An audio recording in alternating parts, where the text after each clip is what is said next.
Hello everyone, it's me, Mr. Thinker225. I am here today to repost an old rebuttal video from years ago. Let's see how this goes.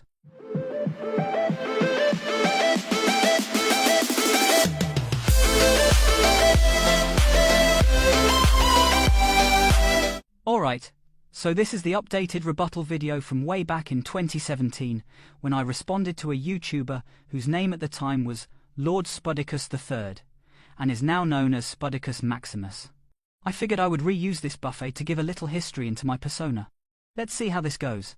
Hey guys, and welcome to Spuddicus Maximus. Hello Spuddicus, I am Mr. Thinker225. Good afternoon mate. Just a brief side note, I won't play the entire video as it's over an hour long, but to briefly summarize it, his video mostly contains a lot of word salad. Now, I have never heard of the argument that the magnetic field would have turned the Earth into a molten lava pit. Never heard of that one. So for some context, my original video had talked about the lava Earth theory, which honestly isn't even a new idea. It's actually been around for hundreds of years, so it's not just an idea that I randomly thought of. Also, my theory was based on the National Geographic documentary titled The Formation of the Earth. I don't think you're going to be able to do it because your sources are probably going to be god-awful. Now before I start my initial reaction to this video, I just wanted to mention that I always use credible sources and scientific journals when doing my research. I love to sift through PubMed Central, which is a free archive of biomedical and life sciences literature from the NIH. I also highly recommend the CRAP method to quickly vet any source: currency, relevance, authority, accuracy, and purpose. Another thing that I absolutely highly recommend using is something called Real Clear Science General Generator. It's perfect for sifting through hundreds of credible sources and journals. Now, as a Christian, while conducting your research, I would also highly recommend to stay away from specific sources such as Answers in Genesis or Kent Hovind, as their research is rejected by the majority of Christians. I really have absolutely no clue where you are getting these arguments from, because I've never, ever heard of them. Not even from like the most fringe young earth creationist sites. I've never heard of them before. I have never heard of the argument that the magnetic field would have turned the Earth into a molten lava pit. Never heard of that one. Say there's more to this clip, but Spuddicus got a little too feisty and started to use vulgar language. At one point he even calls me a low-hanging fruit. So before I explain what my initial theory was and where it comes from, I will take a few moments to highlight the theological aspects of my life. I grew up in a Christian household. I identify as a Catholic. I took Christian private school and regular state educational school. I took a Sunday school for CCD. I've been baptized and I took my first communion. Now, all throughout school, I took, studied, and extensively researched biology, ecology, zoology, marine biology, chemistry, etc. So I am very well versed in the theory of evolution, which I currently accept as coexisting with my faith. After I graduated from high school, though I never went to college, I did extensively study theology and mythology. So I am very well versed in lots of theological ideas. In 2020, I took the extra step and decided to self-teach myself linguistics, geology, paleontology, archaeology, and anthropology. Again, I'm no expert with a degree, but I am very much aware of what modern science teaches, and I use these tools to consistently demonstrate how the Bible is history. Okay, so going back to Spuddicus's question, where did I come up with this idea? Well, a little backstory first. The magnetic field idea was first proposed by Carl Friedrich in 1830. It's here that we learn that the magnetic field is assumed to have a decay rate of 5% every 100 years. If we were to only use this rate, and not filter in the magnetic pole reversals, then essentially the Earth would have been a molten lava planet no less than 30,000 years ago. Now, I do acknowledge that this rate is part of a natural fluctuation cycle rather than a continuous, permanent decline. I'll give my opposing thoughts on this momentarily. Real briefly here, in case you're not familiar with Carl Friedrich, he was a famous German mathematician who made contributions to the numbers theory, geometry, probability theory, planetary astronomy, the theory of functions, and the theory of electromagnetism. Please note that for an extensive survey terrestrial magnetism, Carl Friedrich invented an early prototype of the magnometer. This was a device that measured the direction and strength of the Earth's magnetic field. Carl Friedrich also developed a consistent system of the magnetic unit, with his partner, Wilhelm, whom built the very first magnetic electrotelegraph. His law describes the magnetic and electric fluxes as a part of the foundation of which James Clerk Maxwell developed his famous theories from, especially the one about electromagnetism. This group of well-respected men recognized that accurate measurements were critical to obtaining the consistent results necessary to develop and verifying scientific laws. As a result, they developed new systems of units for electricity and magnetism. In the early 1830s, Friedrich defined a system of magnetic units based on length, mass, and time. This system was the first attempt at terminology and definition standardization carried out by the British Association Committee on Electrical Standards in the 1860s. Eventually, Friedrich's ideas were adopted as the term used in CGS, or in other words, the centimeter-gram-second system of units, to describe a unit of magnetic flux density. This is just referring to the magnetic induction. In 1833, for example, Friedrich published his description of a device he called the magnometer, more commonly known today as the magnetometer. Okay, so just a recap. Let's replay that last clip again, and then I'll continue by presenting my thoughts just as I mentioned earlier in this video. I really have absolutely no clue where you are getting these arguments from, because I've never, ever heard of them. Not even from like the most fringe young earth creationist sites. I've never heard of them before. I have never heard of the argument that the magnetic field would have turned the Earth into a molten lava pit. Never heard of that one. In the 1830s, Friedrich studied the magnetic field and concluded that the principal components had its origins on the inside of the Earth instead of the outside. He demonstrated that the polar components was a decreasing function proportional to the Earth's radius. A conclusion that led scientists to speculate the origin of the magnetic field in terms of ferromagnetism. There are also various rotation theories, such as the dynamo theory. Now, I will admit that various theories on ferromagnetism have been discredited in more recent years. This is primarily due to the Curie point, the temperature at which ferromagnetism is destroyed at. The Curie point is something that reaches at around 120 kilometers, which is roughly 12 miles in diameter. Now, beneath the surface, various rotation theories have failed, because no fundamental relation exists between mass and motion and the associated magnetic field. In regards to this, many geomagneticians concern themselves with various dynamo theories, whereas the source of energy and the core of the Earth causes a self-sustaining magnetic field. Okay, now let's get into the magnetic fluctuations and the dynamo theory. We're to run a thought experiment. Let's see if my answer changes or stays the same. The most prominent feature of the magnetic field today is its rapid decay.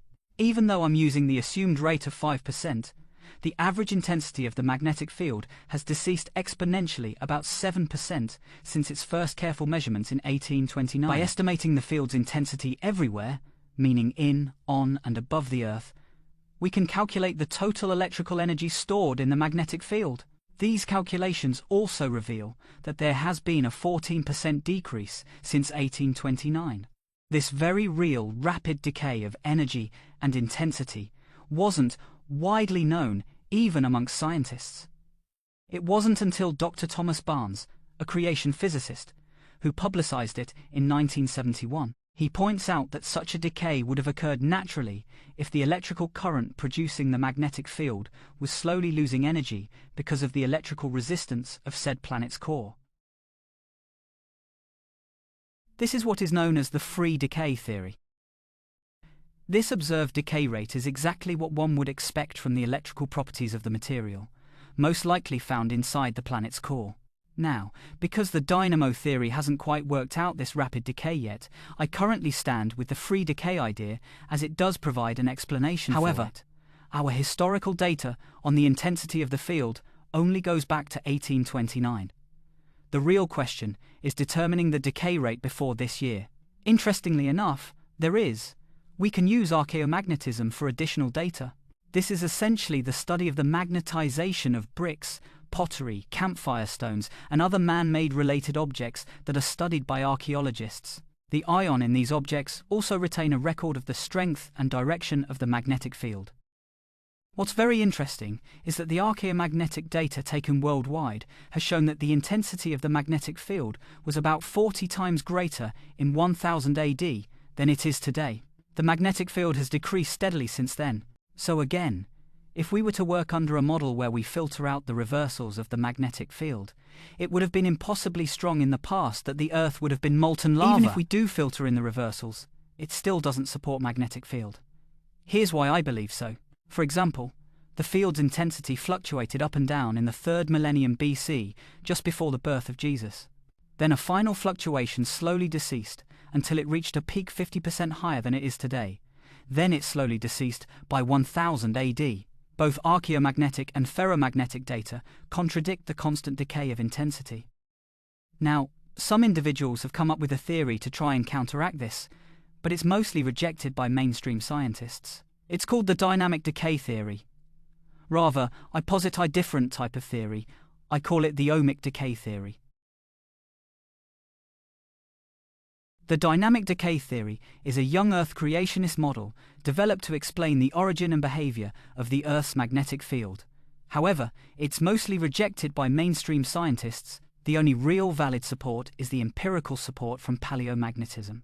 In scientific and philosophical terms, it is difficult to unify the dynamo theory and the dynamic decay theory because they are built on contradictory first principles within time and energy. But what if you could prove its validity? Because one model requires energy input, dynamo, and the other assumes energy exhaustion, decay, a unifying theory would have to explain why a generator would simultaneously be a simple decaying current, which is a physical paradox in magnetohydrodynamics. So what if we could explain this without there being a paradox? What would this look like? The only way you could unify these concepts is by using them as the same underlying forces, but applying them to different timescales and purposes. To create a unified theory, one would have to treat ohmic decay, the decay part, as the baseline physical law, and the dynamo as a specialized maintenance mechanism. In a theoretical hybrid model, both could be considered true in different phases of planetary development. Phase 1, initial decay. Phase 2, dynamo activation. And Phase 3, scientific precedent. The debate is simply whether the Earth possesses that power source, the dynamo, or is currently in the process of running dynamic decay. A unified model where ohmic decay acts as a baseline and dynamo action acts as a maintenance mechanism is already standard in modern geophysics. In this view, they are not two competing theories, but two competing forces within the same physical system. To demonstrate this model scientifically, you can use the following real-world evidence and physical principles. 1. Ohmic decay as a physical law. In physics, ohmic decay is the natural dissipation of electrical currents into heat due to resistance. With this, you can argue that dynamic decay correctly describes the natural state of a planet without a power source. Number 2. You could use dynamo action as a counterforce. Number 3. You can use evidence from other planets to show that a decay, then dynamo, or vice versa hybrid model is a real phenomenon in the solar system. If you were to use this model, you would argue that dynamic decay, ohmic dissipation, is the baseline gravity of magnetism. It is always trying to pull the field to zero. Dynamo action is the engine that provides the lift needed to stay aloft. And planetary history is the record of which force was winning at any given time. If applying this to a creationist framework that holds up to physical laws, treat the magnetic field as a battery. View the field as a decaying store of energy created at the planet's origin. Use the IGRF, WMM data. Reference the World Magnetic Model 2025, WMM 2025, which confirms the field's ongoing and measurable changes, including the intensification of the South Atlantic anomaly. And finally, reject the dynamo as a rescue device. Argue that the dynamo theory is an unobserved theoretical mechanism used primarily to extend the field's life across billions of years, whereas dynamic decay relies on the observed reality of energy loss. Alright, this was pretty much the thought experiment I initially put forwards in my original video regarding the lava Earth theory. So, before we close today's video, Let's hear Spuddicus one final time. I really have absolutely no clue where you are getting these arguments from, because I've never, ever heard of them. Not even from like the most fringe young earth creationist sites. I've never heard of them before. You know, I have never heard of the argument that the magnetic field would have turned the earth into a molten lava pit. Never heard of that one. You see, instead of attacking the person, try attacking and responding to my argument and my points that I made with respectful and genuine scientific data points. You see, from our online conversation exchange way back in 2016, I learned that he was living in Australia at the time and he was in college for engineering. If I had to reflect on this today, and its impact on my channel, I would only say that it taught me to properly cite my sources. Well anyways, I hope you have enjoyed watching today's video, and if any further questions about my thought experiment, then feel free to let me know.